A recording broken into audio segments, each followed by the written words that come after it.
Сәлем қыздар, менің каналыма тіркеліп, подписаться етіңіздер. Бүгін сіздермен 100% табиғи өрік шырын жасайтын боламыз, және оны қысқа қалай сақтау керектігін көрсететін боламын. Менімен бірге болыңыздар.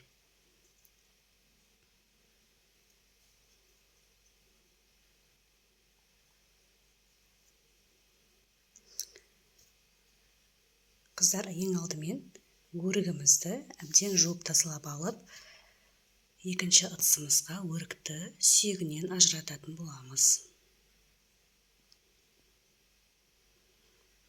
Ажыраған таза өріктеріміздің жобамен салмағын өлшеп алатын боламыз. Содан кейін оны блендермен жақсылап езіп аламыз.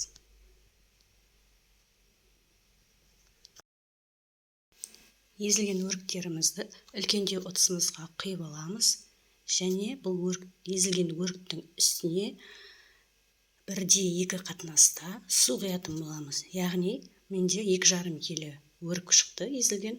Соған мен жобамен 5 литрдей су құятын боламын. Менің кастрюлемнің андай меркасы бар, қыздар. Сіздер өлшеп қойсаңыздар болады.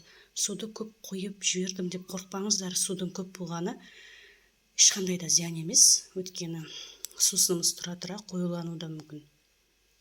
Осылай таза екінші ыдысымызға өрікті осылай сүзгіден өткізіп алатын боламыз. Енді осы процесс кішкене ұзақтау болады, қыздар. Менің сүзгім кішкене болады, сіздерде үлкен сүзгі болса, тез боласыздар. Міне, сүзгіден өткізіп болып, қайтадан жаңағы үлкен ыдысымызға сусынымыздың үстіне құйып алып, қантымыз салатын боламыз. Қанттан кейін осындай лимонный кислота салдым мен, қыздар. Енді оны орташа отқа шамамен 40 минуттай қайнатамыз, қыздар. Міне қайнап піскеннен кейін біздің өрігіміздің бетінде осындай көпіршік пайда болады.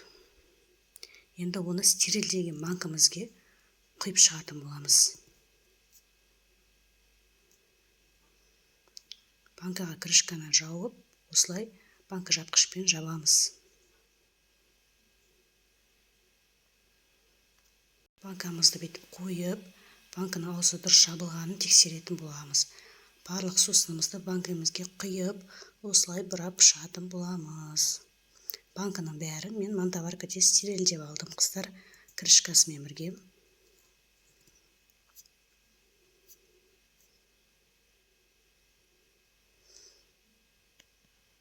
Міне, қыздар, осымен біздің сусынымыз дайын. Істеп көруге кеңес беремін. Табиғи, 100% ешқандай зияны жоқ, қыста кереметтей балдарыңызға беретін сусын болды. Мені қолдап, маған жазылыңыздар, қыздар. Әлі каналымда көптеген сіздерге пайдалы кеңестер, рецепттер салатын боламын.